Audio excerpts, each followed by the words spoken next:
Greetings to everyone around the world, and a warm welcome to another edition of Veritas at veritasradio.com. I'm your host, Mel Fabregas, and I sincerely thank you for joining me once again. And if this is your first time, or your true journey brought you here, welcome home. And to listen to tonight's full interview, just go to veritasradio.com and subscribe. You will receive your login immediately, and will have access to hundreds of hours of truth. Believe nothing and question everything.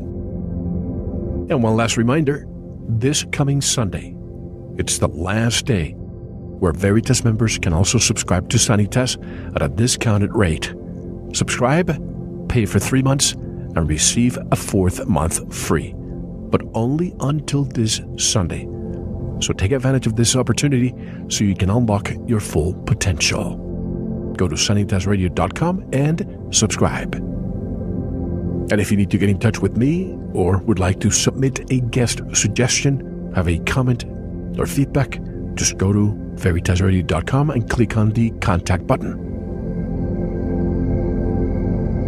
According to tonight's special guest, the Globe Earth Lie, or what he has titled the Flat Earth Conspiracy, is, in his humble opinion, the greatest deception in human history, a most important taboo issue which desperately needs to be exposed. Tonight's program, without a doubt, will probably be one of the most controversial interviews I have ever done. As you know, from day one of the inception of this very program, my slogan has always been, be skeptical, but don't close your mind, along with believe nothing, question everything. But most importantly, we treat our guests with respect.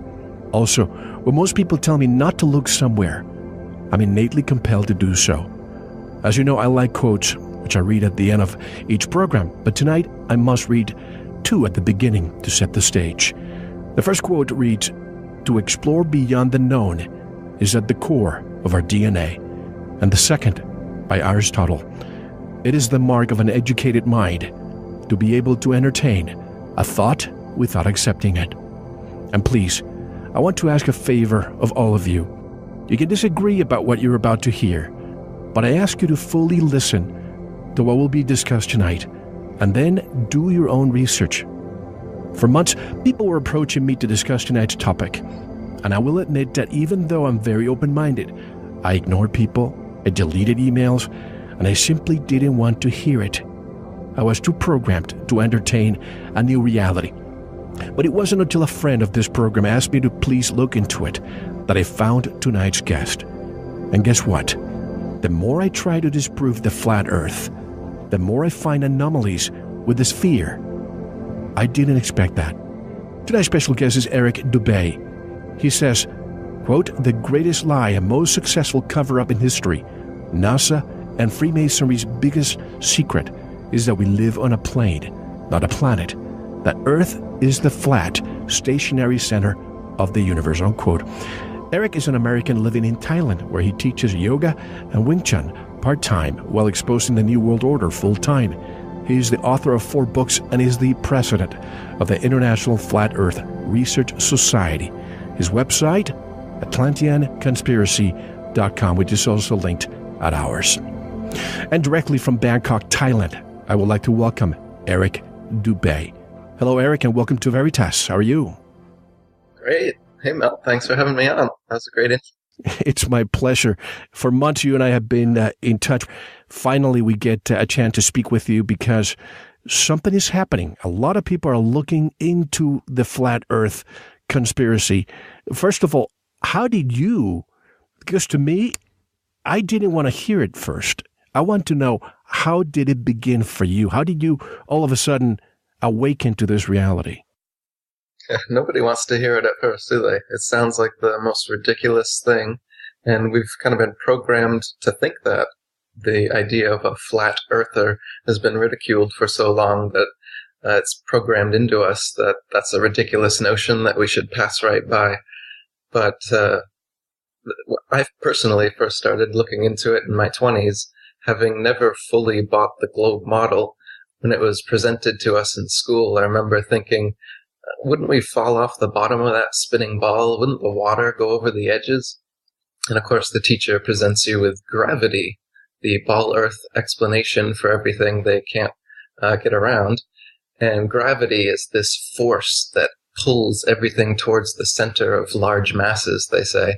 So as a result, we're stuck to the ball, the buildings are stuck to the ball, the oceans are stuck to the ball, and that's the explanation you get in school. So I went along to get along, but always had a nagging doubt in the back of my mind, and I started coming across information on geocentrism, which is that the Earth is the center of the universe and everything revolves around the Earth. We've been taught the heliocentric model in school, where the sun is the center and everything revolves around the sun. That was actually updated to what I call the acentric model, actually, because they say now that even the sun isn't the center, because the sun is only the center of a solar system, and the solar system itself is revolving around the galaxy, and the galaxy is revolving around the universe. So there's many supposed motions that they claim the Earth and the solar system and the galaxy are going under. So once I started researching geocentrism, I started finding proofs for the fact that Earth is stationary, and so couldn't possibly be the heliocentric model. And then as you get more and more into that, you find that not only is the Earth stationary, but the supposed curvature that they claim exists, 25,000 miles in circumference, they claim the ball Earth is. So there should be a noted curvature of 8 inches per mile squared, going by the Pythagorean theorem and spherical trigonometry. That's the curvature that should be present on a globe 25,000 miles in circumference, as we've been told. But you just can't measure it anywhere. So there's been experiments taken for hundreds of years trying to find this curvature, and it's just nowhere to be found. The Earth's flat as far as the eye can see. So I started reading some of these old flat Earth books from the 19th century by authors like Samuel Rowbotham, William Carpenter, Lady Blunt, Gerard Hickson, Thomas Winship, and some others. These are the old flat earthers back in the 1800s. And I was quite surprised to see that they had plenty of proofs and evidence for their model, the flat earth model. And over time, come to become a flat earther myself. So now, as you said, I'm the president of the International Flat Earth Research Society, and I've written a couple books on it. So that's my awakening. It's taken quite a while. It's been over a lifetime. But like I said, I never fully bought the model, so I wasn't like one of these kind of NASA science guys that's really into what they say or whatever. Right from the get-go, I already had my questions, so that nagging doubt in my mind was always there. I'm still searching. I'm still looking. And like I said at the beginning, the more I try to disprove it, the more I come back to it and cannot explain this fear. So this is really bothersome. So since May, which is when you and I made contact for the first time, I've been writing a lot of notes. So it's going to seem as if I'm jumping around, but I have 2 months worth of notes because I've exposed myself to a lot of information. And I hope that at the end of the interview, a lot of people can at least wake up to the reality that what we've been taught in school. What is the first thing you see when you go to preschool or even kindergarten or first grade? The first thing you see, it's that big blue ball that they have there. In fact, I've been collecting them for years. And now when I see them in my office and in my studio, I question that. But Eric, what are they hiding from us and why? Why can't independent explorers travel to the North and South Poles and military vessels patrol the areas and uphold restrictions by force? Why is that? Well, there's Arctic and Antarctic treaties, and so independent explorers aren't allowed to go to the North Pole or the Antarctic. I would say the reason is because of the flat Earth, and they don't want this to get out. So in the flat Earth model, the North Pole is the only pole. That's in the middle. Antarctica, instead of being a tiny continent on the bottom of the ball, is actually up surrounding us 360 degrees. And so regardless of whether you're on a ball or a flat plane, it's the case that if you travel south in a straight line from any direction, you'll end up in Antarctica at an ice wall. So in the flat model, that's all around you. Now, people have tried to go there independently, and they've been stopped by military vessels, put in jail, fined. Jarl Anderhoy is an example of this. So they just don't want you to go there. The only way you can go there is on their special pre-approved scientific missions. So why don't they want us to go there is because if you're able to go to the North Pole or Antarctica, then you're able to take a compass and find out if you're actually there. Part of the deception is that they've told us there's a geomagnetic pole, there's a dipole, and there's the geographic pole. The geographic pole they put at 90 degrees on GPS, and so people in documentaries going to the North or South Pole, they'll be on a plateau of ice walking, the mustache full of ice will whip out a GPS and it'll show 90 degrees, and they say, "We're here, hooray, we're at the North Pole, we're at the South Pole." Nobody ever pulls out a compass, because of course we know the North Pole is magnetic, and all compasses go towards it. But you won't see any clip of someone at the North or South Pole pulling out a compass to prove that they're at the North or South Pole. You should be able to walk in a circle, and north would be in all directions, and that way you can show that, yes, you truly have found the magnetic North Pole. But their excuse is that the poles are constantly moving, so they're not actually at 90 degrees. So none of these documentaries ever actually show where the North Pole is. And their excuse for this is that in the center of the ball Earth, there's molten metal constantly shifting around, so that causes the dipole of the ball Earth to constantly move as well. This is just an excuse so that we can't actually prove that their model is incorrect. There is no magnet in nature that has a molten core and that causes the dipole to move around conveniently the way they talk about. But a magnet that does exist in nature is a ring magnet, like in loudspeakers. And this is the magnetism of the flat Earth we're on, where there's one pole at the center, and the opposite pole is the circumferential barrier all the way around. So the South Pole is everything around the circumference. That's how a ring magnet works, and that's how the ring-shaped Earth with Antarctica as the circumferential barrier works, and the North Pole in the middle. And so they don't want us to know that, and that's why we've got the Arctic and Antarctic treaties, and it's military enforced so that nobody can go out there and prove this conspiracy. However, there are many other ways to prove it. I've just written a book called 200 Proofs Earth is Not a Spinning Ball. So besides just traveling to the Arctic or Antarctic, there's plenty of proofs that we can do right in our backyard to prove that we're not on a spinning ball. At the end of the interview, I'm going to discuss something that I tried for myself. I just came from Mexico, and for years, I was looking at the horizon in the afternoon when the sun was, quote-unquote, setting or moving away, and I saw mountains that you can't see during the day. And you would ask the locals, what is that? And they would say, well, that's San Felipe, Baja California. And then I found out that that's 80 miles away. How in the world is it possible for me to see that? I have pictures that I've included on the website so people can see it, but we can discuss that later. But if anybody wants to stay with the old paradigm of the sphere, at least they should question why we're not allowed again to enter that area of the world, the North or South Pole. Why is there a multinational agreement still in place since the 1950s? And why are the military forces of the world preventing anyone from entering? The agreement was signed first by 10 countries, including the USA, and now there are 50 on board. What is that agreement really telling us, Eric? Yeah, I'd say that agreement is telling us that they don't want us to go there because there's something they don't want us to find out.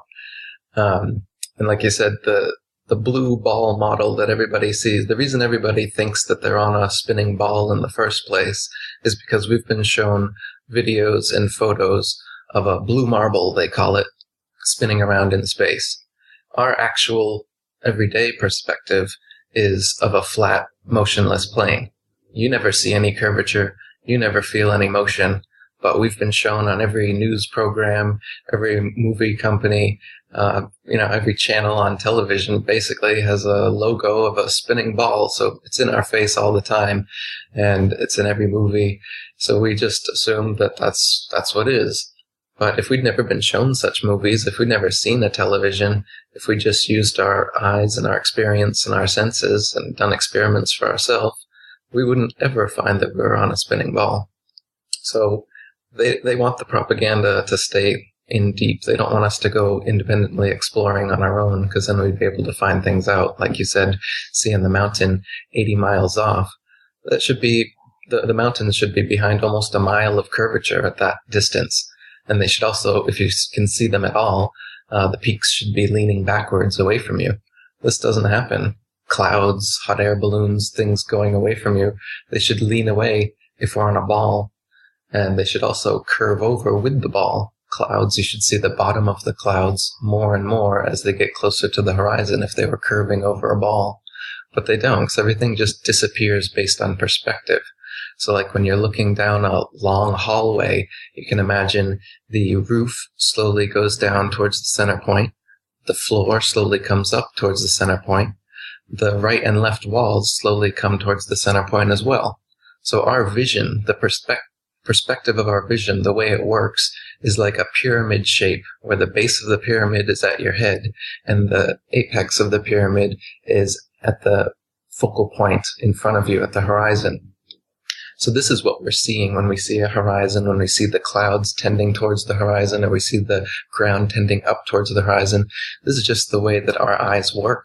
And when you zoom in on the horizon, you can see things from beyond it.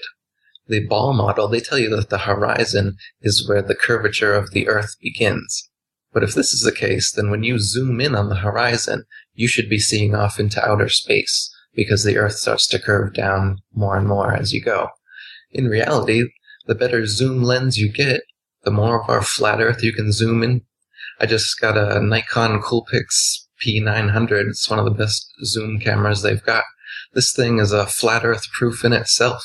You just zoom in on the horizon no matter where you are, and you can take in more and more and more of the horizon.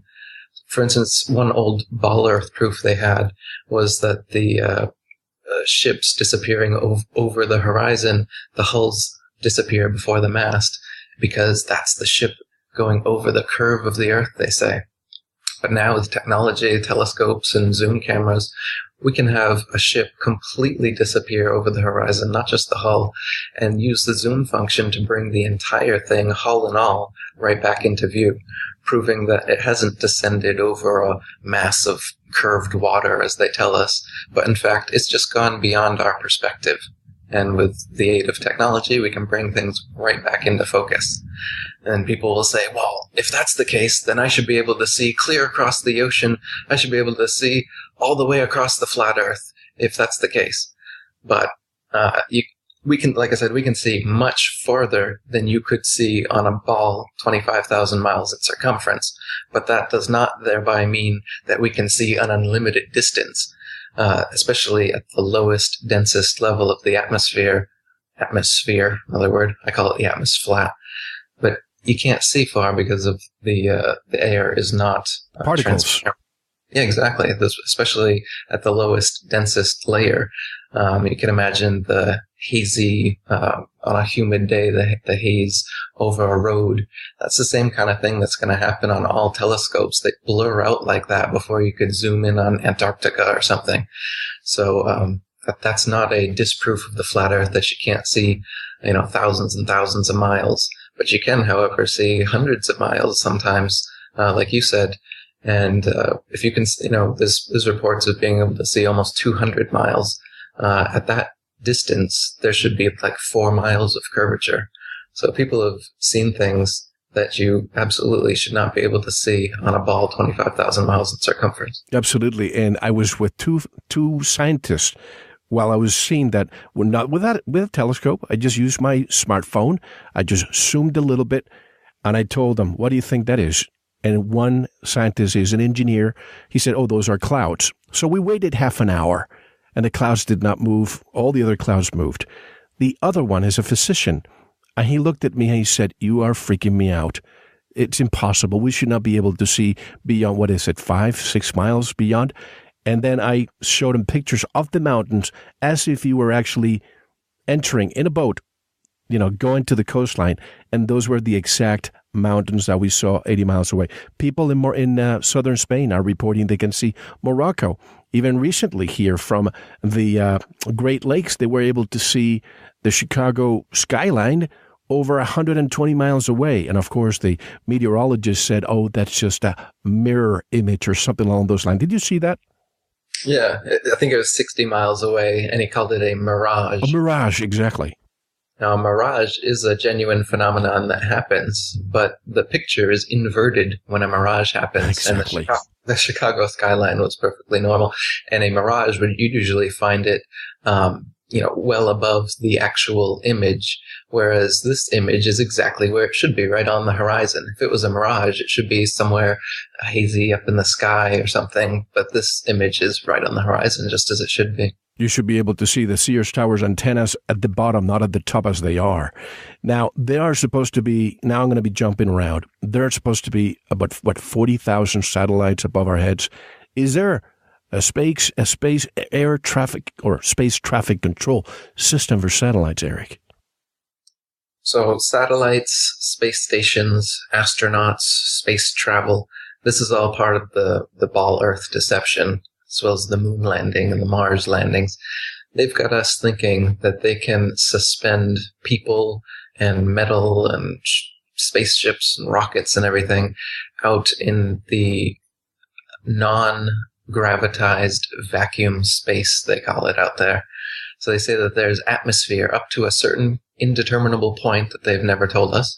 And this atmosphere at beyond that point becomes non-gravitized, non-atmosphere, and you just pop out and you can float, right? So anytime you've gone up in an airplane, a hot air balloon, a rocket, whatever, anything any of us amateurs can send up, no matter what, it goes up and inevitably comes right back down. They say that they can send stuff up high enough that it just keeps going up and doesn't come back down. And that's what they claim satellites are doing and the space station is doing. But again, we can't confirm this. Anything we've ever done comes right back down. So we have to take their word that this is possible at all. And when we look at their rockets, this is how they claim they get into outer space, is these rockets.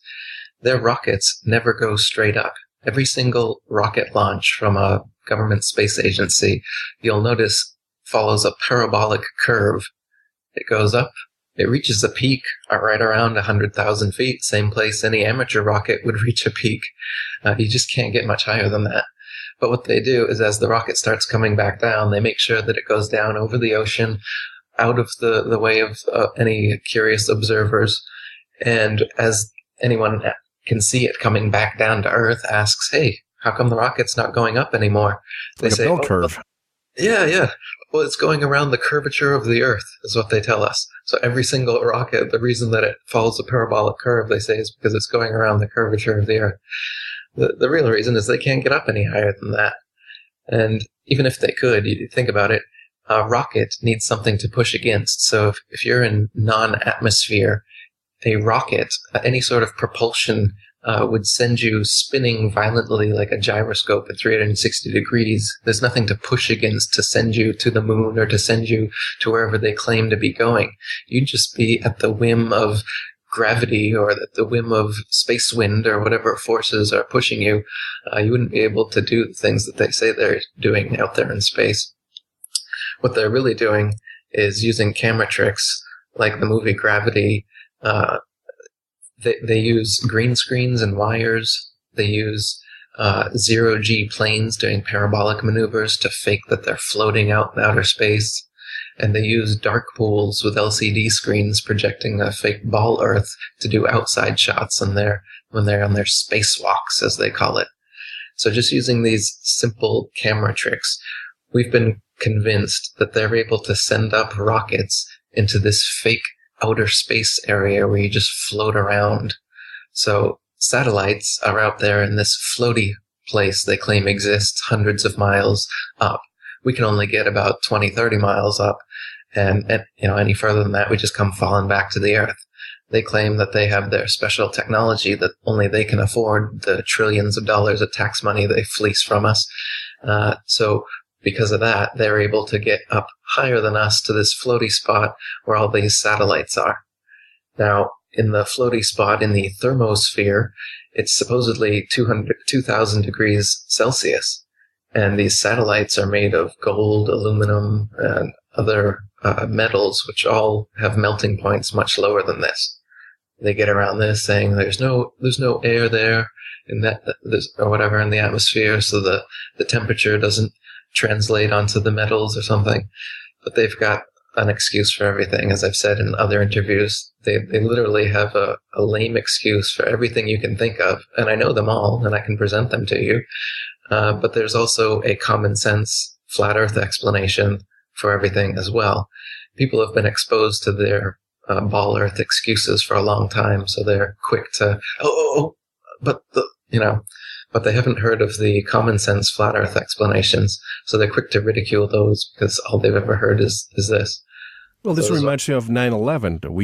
A good friend, Dr. Judy Wood, she wrote the book, Where Did the Towers Go? She's she has a PhD on, engineering, mechanical engineering, and she has written the only book. It's almost, you have to see it in a university to see it. It's 300, 400 pages long, and everybody ridicules her without even reading the book. The same thing I say with anybody who wants to discuss the flat Earth. Listen to what we are discussing tonight before you discount everything, because that's your programming doing its thing. It happened to me a few months ago. But, recently I spoke with Bart Sibrel. He's the producer of the documentary A Funny Thing Happened on the Way to the Moon. He's going to be with us in a few weeks.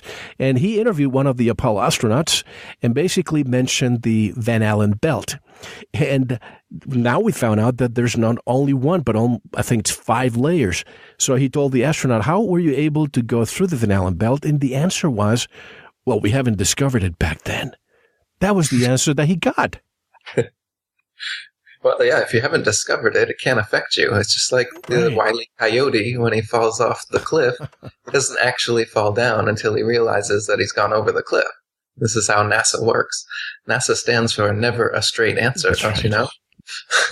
Exactly. Now, we're told satellites are real. Why are we dropping thousands of miles of fiber optic cables around the planet if satellites are real, Eric? All right. And why are we building all these cell phone towers all over the place if we've got satellites giving us cell capabilities? Everything is done ground-based. Like you said, they've got fiber optic cables going across the oceans. They've got cell towers set up everywhere. So even GPS is just triangulated cell phone towers. Satellites are not necessary for anything that we do. You look at TV dishes, almost none of them are facing more than 45 degrees upwards because they're receiving signal from a ground-based tower. If we were actually receiving signals from these geostationary satellites hundreds of miles up, then most TV dishes should be pointing straight up all over the world. That's true. Never thought about that. Now, why are ships? What are ships in the middle of the ocean, far from land, using then if satellites are not real? Right. Well, long before there was GPS, military had systems like LORAN and DECA, and these are ground-based navigation systems that they were using for decades, and they work just fine. So, I mean, this kind of propagation has been working long before the supposed advent of satellites, by the way, which were invented by a science fiction Freemason science fiction writer, Arthur C. Clarke.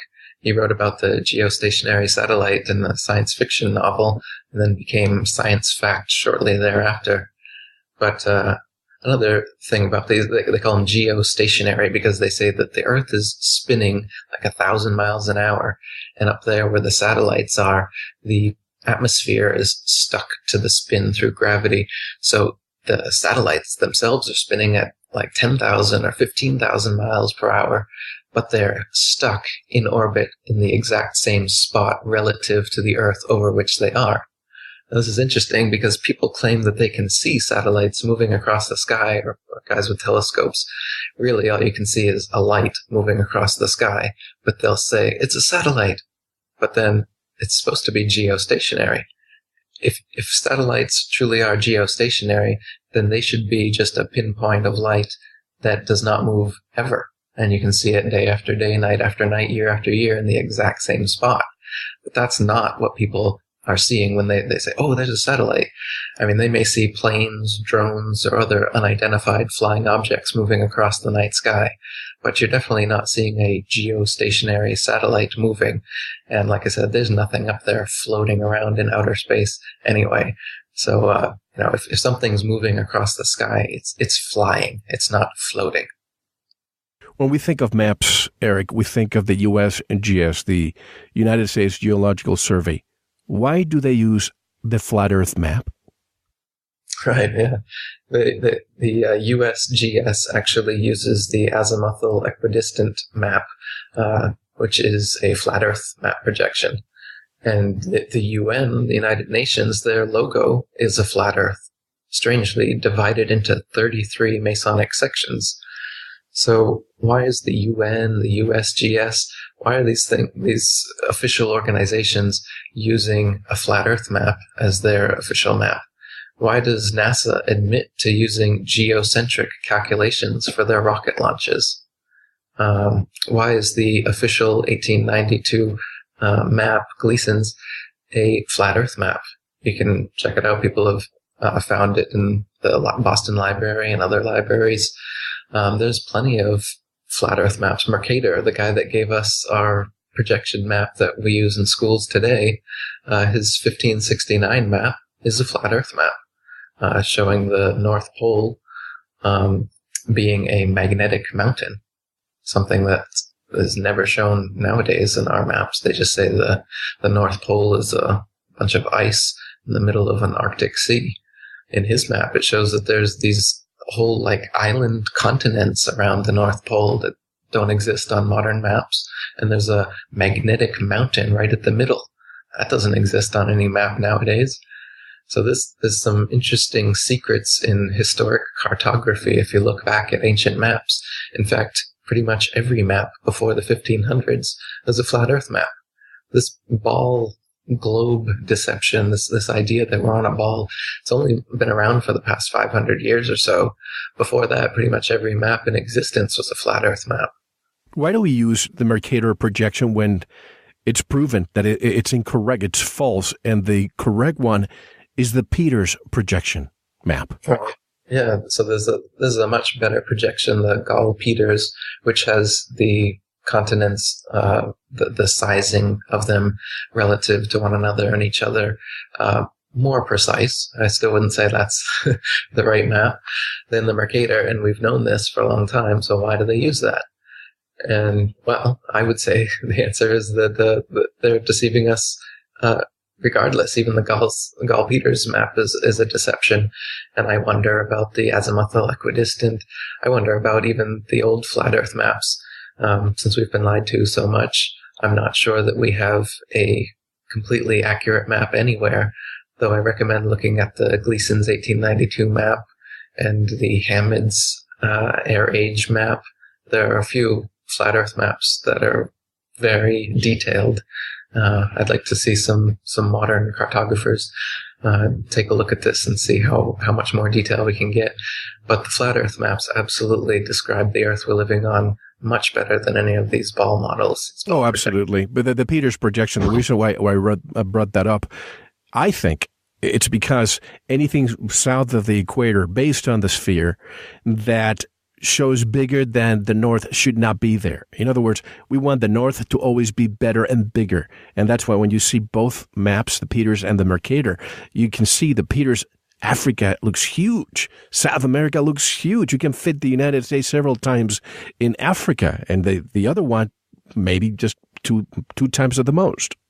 Right. Why is that? Because lines of latitude south of the equator don't get smaller. They get larger. Right. Because we're not on a ball or on a flat plane. And so that's why in the Gall-Peters projection, you see Africa and these other places in the southern hemisphere. They're actually huge. They don't want you to know that because that fits in with the flat model. Now, when you're trying to traverse around Antarctica like James Clark Ross, Captain Cook, and other early explorers tried to do, it took them 3 or 4 years, and they traversed 50 to 70,000 miles, where on the ball model, it should only be about 12,000 miles around Antarctica. It shouldn't take you that long to go around it.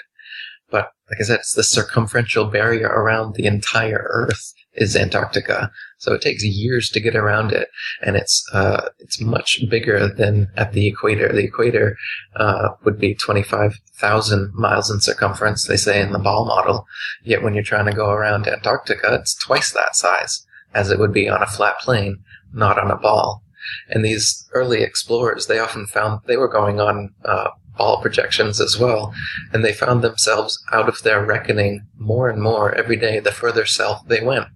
So since they're on a ball projection where they're assuming that lines of latitude are getting smaller and smaller as they go southward, in fact, they're getting larger and larger. I'm sorry, it's the space between lines of longitude is what I'm talking about. As you can imagine, it would come back in on itself on a ball, whereas it would just expand outwards from a flat plane. So the further south you get, you're going to get more and more out of your reckoning.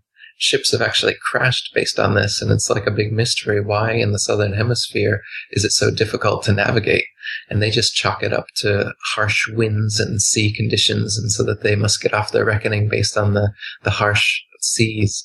But it's really this, that they're following false projections, and so they're getting outside of their reckoning all the time. Now, the UN map, why don't they include Antarctica? Yeah, the UN flag and logo, it's definitely a flat Earth projection, but you'll notice there is no Antarctica anywhere. But there is a laurel wreath that goes around it.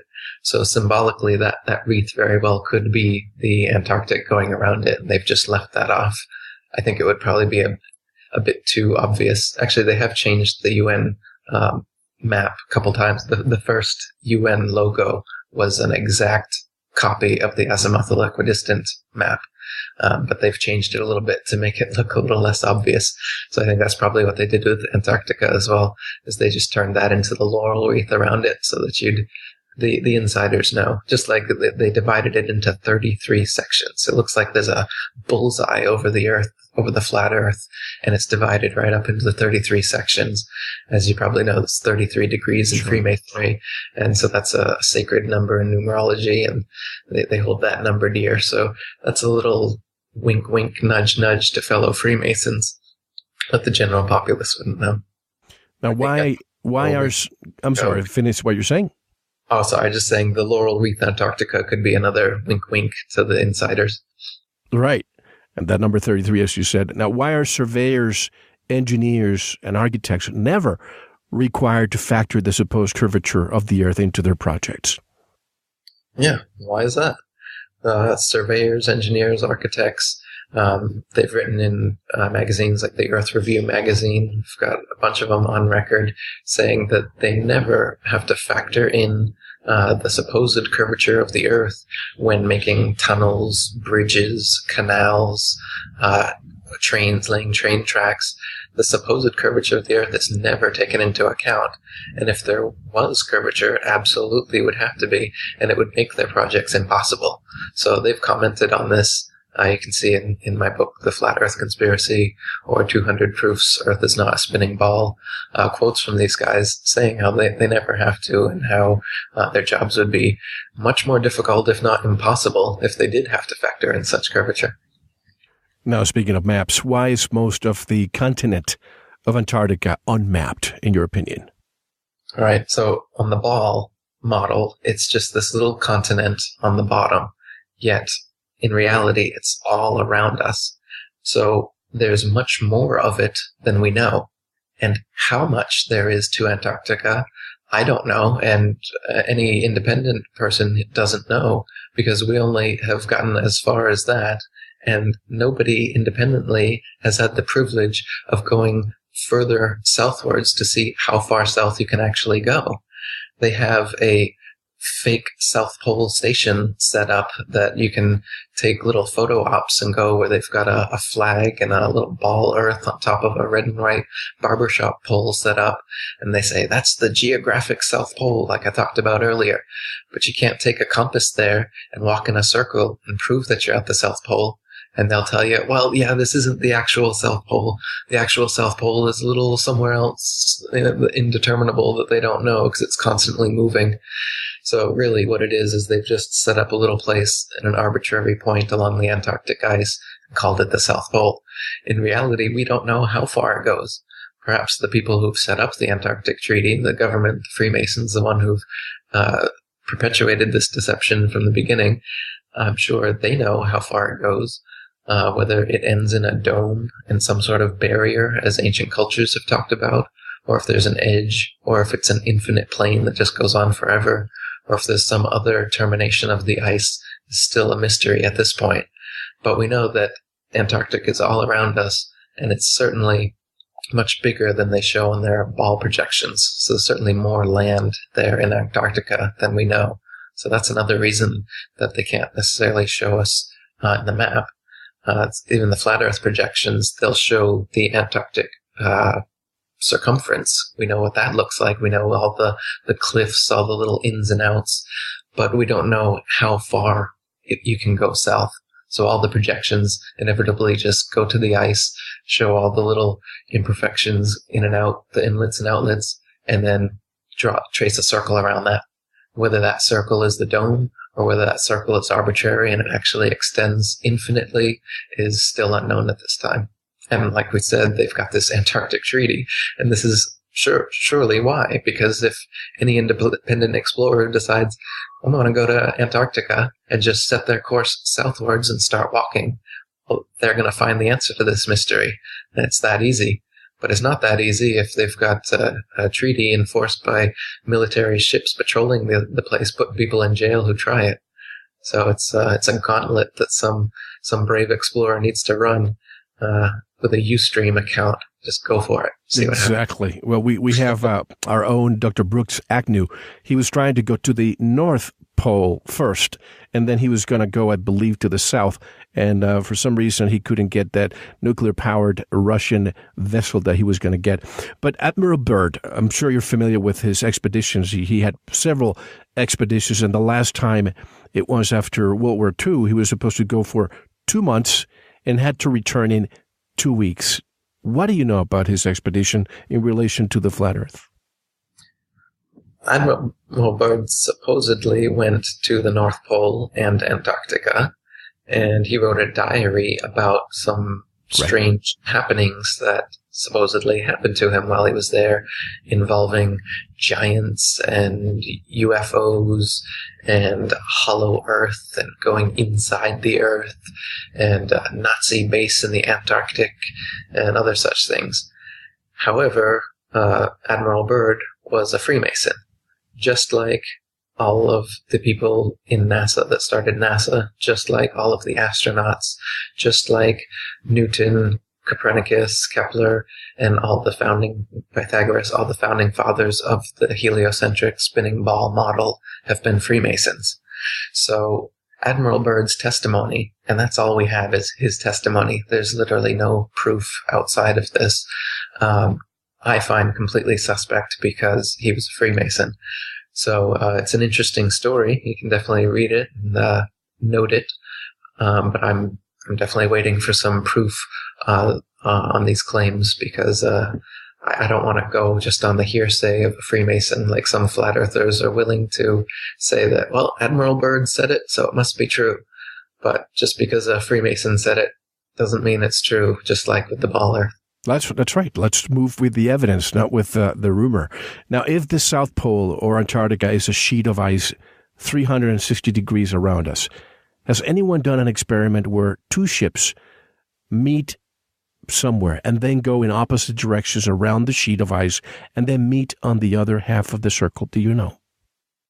No, I don't. I don't think that has been done, nor has a north-south circumnavigation of the supposed globe ever been done. We've circumnavigated the Earth, but we've done it in an east-west around the Earth fashion. So nobody has ever actually gone from North Pole to supposed South Pole and back around in an airplane or, in a ship. You couldn't do it anyway. But they've gone in airplanes and in ships around east to west. So they call that a proof of the ball Earth, that they've circumnavigated. But really, you can do that on a flat plane as well, so that doesn't prove anything. They also say that on a ball, you should be able to go 10,000 miles in a straight line, take a 90-degree turn, go 10,000 miles, take another 90-degree turn, go 10,000 miles, and you should make a triangle over the sphere. Now, in one of their videos on YouTube, their popular ball Earth videos, they claim that this is a proof of the ball. But this experiment's never been done either.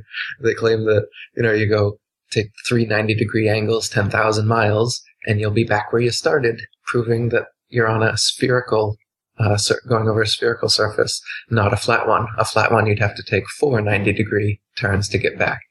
But they've never actually done that experiment. Just like they've never actually done a north-south circumnavigation and recorded it. So, like I said with the bird testimony, any experiment that they claim is a proof, but they've never actually performed it and show us evidence, I'm not buying it. Some people say that the Earth is an oblate spheroid, but take Neil deGrasse Tyson. I'm sure you hear this name all the time. He says the Earth is pear-shaped.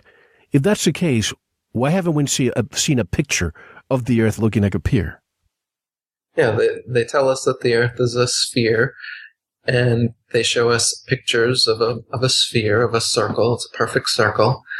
And then they come out and they say, well, it's actually an oblate spheroid. Oh, what's that? Well, it's a sphere that's flattened at both poles, so it's more of an oval shape. Oh, all right, well then why do none of your pictures or videos show an oval-shaped Earth? And then Neil deGrasse Tyson, one of their spokesmen, he comes out again, and he says, well, it's actually bulges out south of the equator, as well as being flattened at the poles. So it's more pear-shaped. So now it's pear-shaped. So why are all of these official NASA photos and videos showing perfect spheres when it's actually an oblate spheroid or a pear-shaped spheroid? They can't get their story straight. And the reason they keep changing it is that to fit the model, they have to change the shape of the Earth. The reason they originally flattened it at the poles is because people have done experiments proving that the Earth is flatter than they say it is. So they'll just say, oh, well, that's just at that latitude that you took the experiment. It's a bit flat over there. But it does bulge out the way we say it does. And then, like we said, south of the equator is larger than north of the equator because lines of longitude just extend outwards. They don't contract back. So they concede that in their pair model. They say, well, it bulges out south of the equator. It's bigger south of the equator. Yeah, it is, because it's flat. But instead of admitting that, they just, make tweaks to their model as time goes on.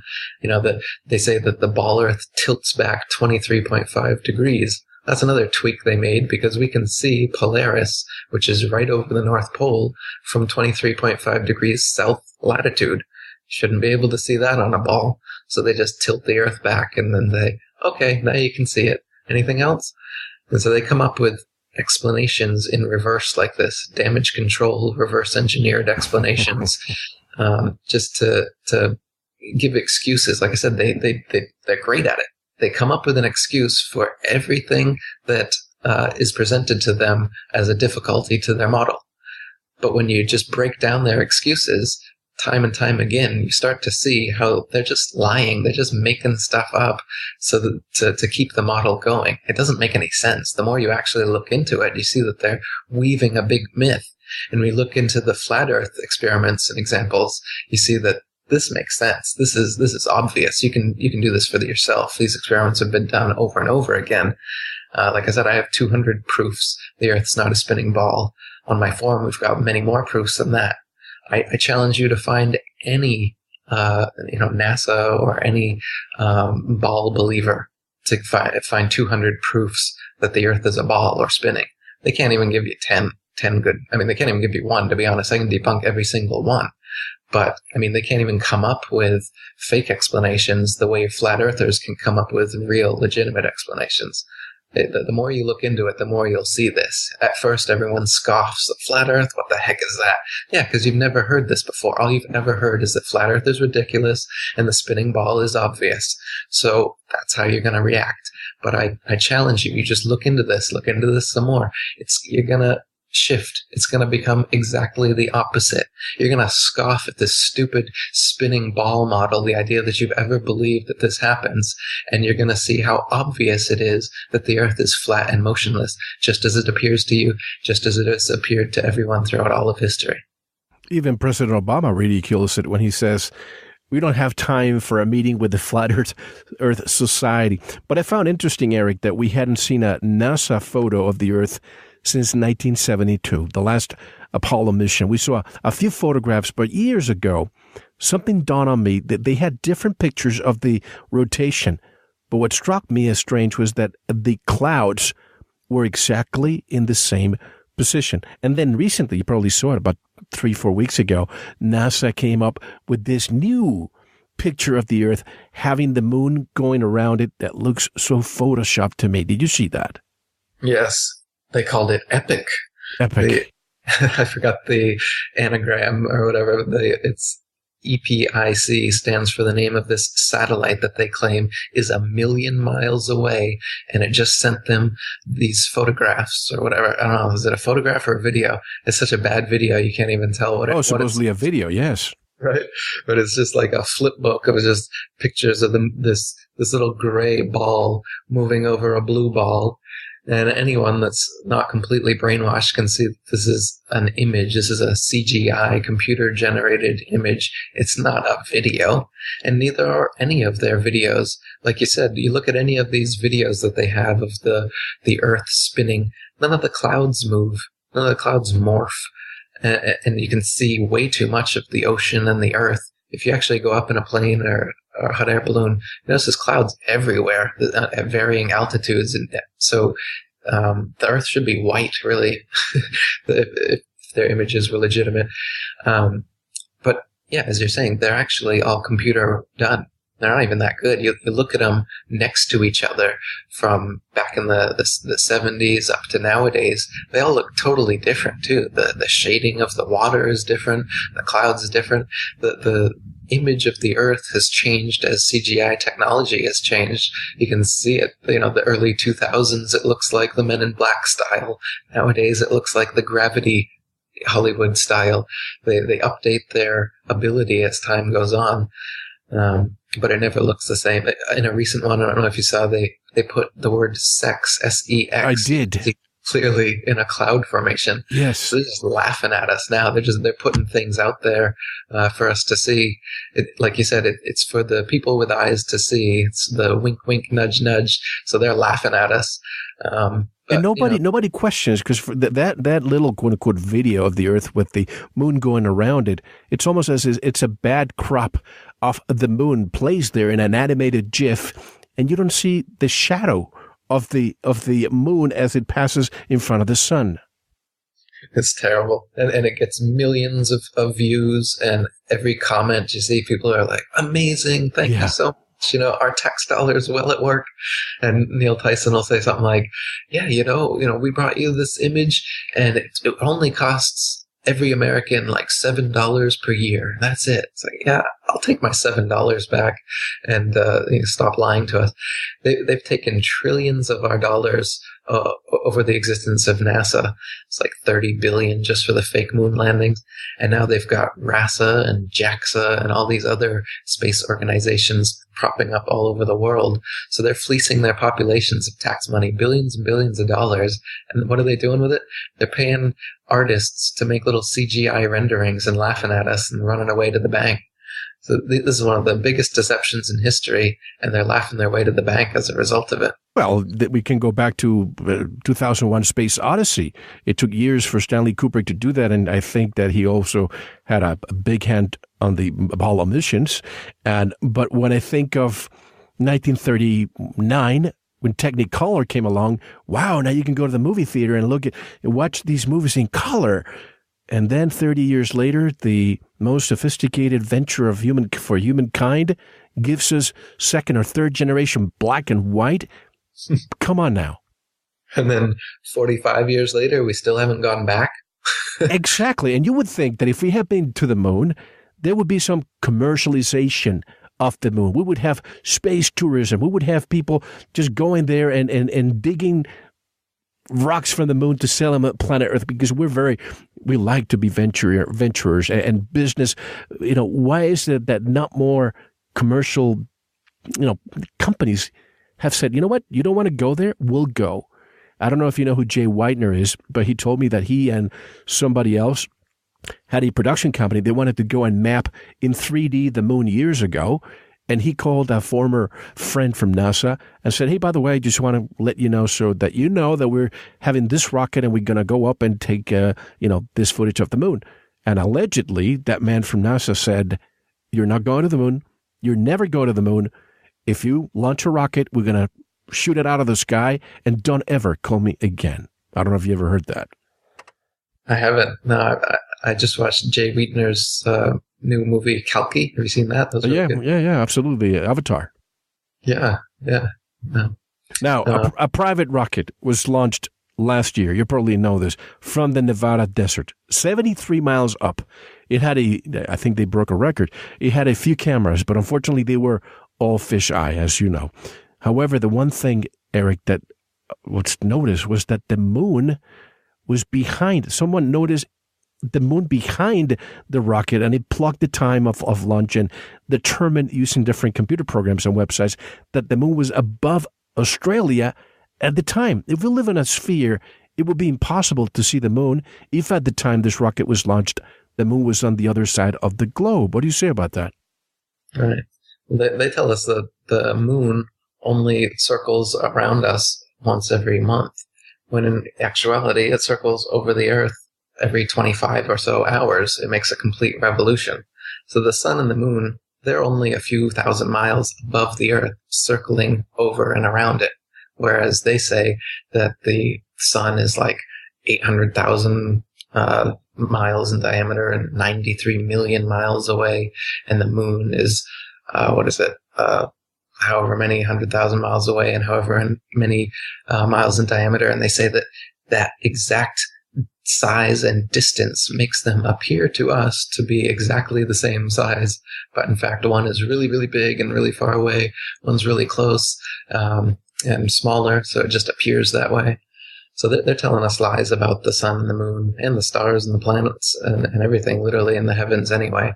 So the fact that we saw that is not at all strange from the flat Earth model, but it's inexplicable in theirs, just as is the fact that the moon goes right over and around us every day, not every month, as they claim. Of course, if you ask NASA, they'll say, oh, no, that's just a lens reflection, of course. Now, the first thing people ask when confronted with flat Earth conversations is, how do you explain the Coriolis effect and the flat Earth?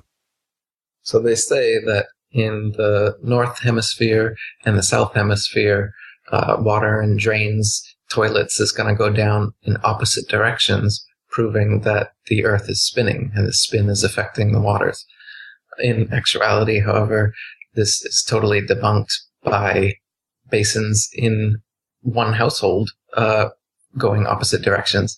It really is based on the way that the water enters the basin and the way that it's shaped, which way it spirals down, and has nothing to do with the Coriolis effect.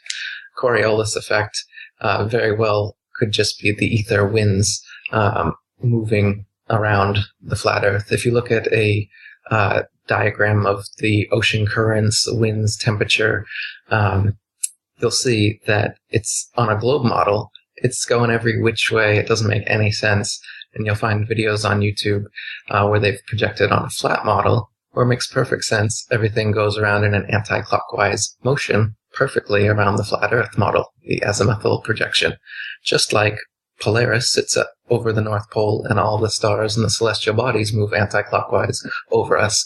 Because that's what's actually happening, is that like they call it ether or call it a invisible web, there is a connection to all the stars, all the planets, everything that we see in the sky above us is moving anti-clockwise around Polaris. So this is just a fact of the plane we live on, that everything is turning this way. So as a result, this is where we're getting these weather patterns and everything is from this constant turning motion. And it's actually turning constantly in the same direction. Whereas on a ball projection, it's going every which way and doesn't make any sense at all. So the weather Coriolis effect makes more sense on a flat plane. And the Coriolis effect that they say is causing spinning drains, spinning water in drains actually is a myth completely. It doesn't happen that way at all. We have allegedly mapped the far side of the moon. Why not Antarctica if we have thousands of satellites? Yeah.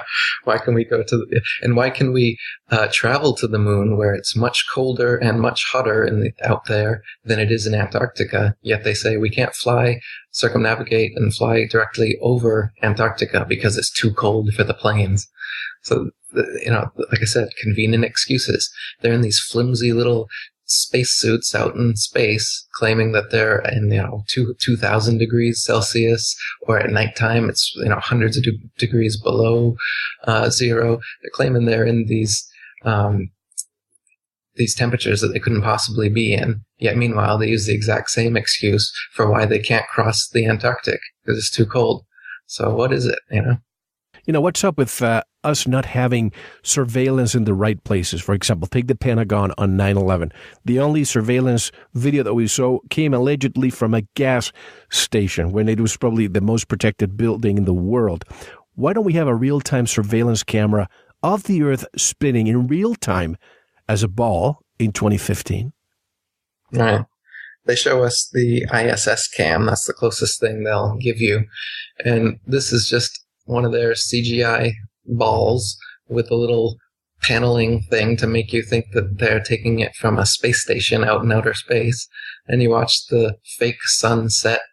People have done many videos exposing how this is completely fake. So they do have something like that to appease us, but it's not real. You look at these ISS footage videos, and they're using a map projected onto a ball Earth. You can clearly see that this is not a video. You look at the layering, the texturing, just look at it with open eyes. You've been looking at these videos for so long now, assuming that they're real. And like I said, there's millions of views, the comments, oh, beautiful, amazing, stunning, look at the Earth. And so you think that these are, amazing videos of the Earth. Take a closer look. You're going to see that these are just amazing, stunning, beautiful CGIs. These are all done on computer. And some of the Hollywood stuff is better. You compare some of these ISS supposed videos of the spinning ball Earth to the movie Gravity that just came out. Man, the movie Gravity got it a lot better. Pay attention. You'll see how much CGI is being passed off as reality nowadays.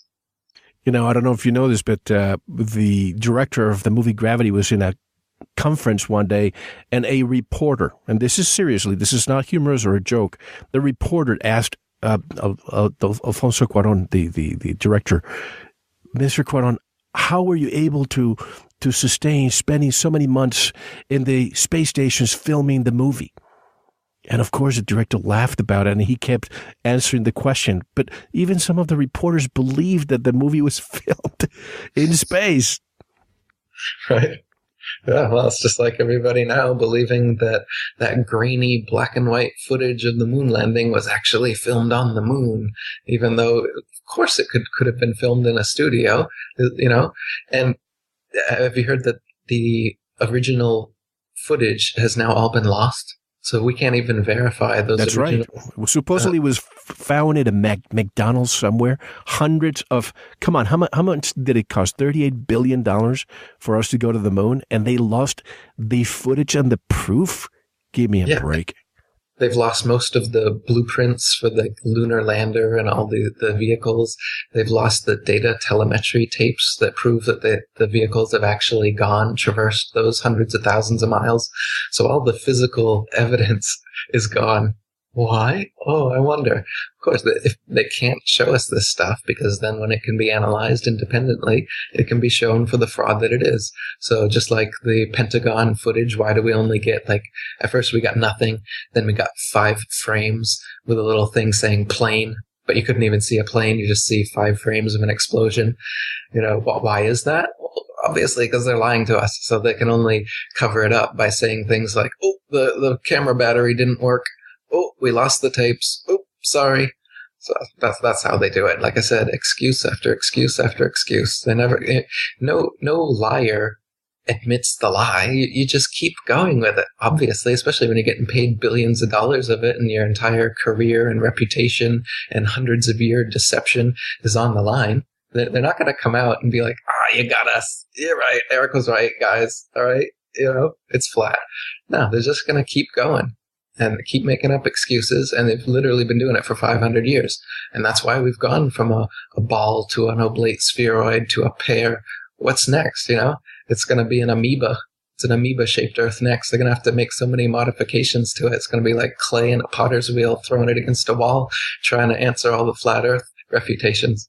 And the problem is that most people don't ask questions. I remember years after the 9/11, I hate to say attacks, but the event happened when the newspapers' headlines came out and said, oh, we finally found a video that shows a plane crashing into the Pentagon. No pictures, nothing. It just read that. Most people just saw that. Oh, good. You see, we have the answer. Those conspiracy theories just go to sleep. Go back to sleep now. But we have to take a one and only intermission. We're just scratching the surface, folks. If this is the first time you've ever heard about this topic being discussed in the 21st century, well, you're in for a big surprise because we have so much more when we return with Eric Dubay. The website, Atlantean Conspiracy. And you have a new book out, correct? And some others that you have for sale, Eric? Yeah, I've got 5 books now. Asbestos, The Atlantean Conspiracy, Spiritual Science, The Flat Earth Conspiracy, and my new one's free, 200 Proofs Earth's Not a Spinning Ball. It's a 35-page PDF with 200 easy-to-see proofs that the Earth is flat and motionless. And the experiments, folks, the experiments. There's one out there. I believe somebody has a laser powerful enough to shine 50 kilometers away. And if you're standing, say, 3 inches from the ocean, and at the end of those 50 kilometers, that laser is also 3 inches from the ocean, how can you say we live on a sphere? Again, I'm not saying that we live in a sphere, folks, but I'm just also saying that we don't. I'm not a flat earther yet, but at the same time, I'm removing myself from the sphere because the more I look into it, the more I can't believe it. And when we come back, I want to discuss the pictures, the time-lapse photography. This also caught me off guard when I saw Polaris and the circles looks like a phonographic record on top of you, when if we are turning, we should not be able to see those stars that way, but so much more when we return with Eric Dubay directly from Bangkok, Thailand, where it's very early in the morning, and we appreciate his participation here. This is Mel Fabregas, and you're listening to Veritas. Don't go anywhere. Thank you for listening to the first segment of this very important Veritas interview. If you enjoyed it and wish to listen to the rest, go to veritasradio.com, click on members or subscribe, or tell someone else who will enjoy this and all our radio programs. If you are listening on YouTube, like, subscribe, and share it. Don't forget to visit the Veritas store, where you can purchase pure organic sulfur, earthing and grounding products, supplements, a USB drive with all our shows, gift certificates, rebounders, and much more. Now, we'll take a short intermission, listen to some music, and I'll see you in the Veritas member section. Enjoy.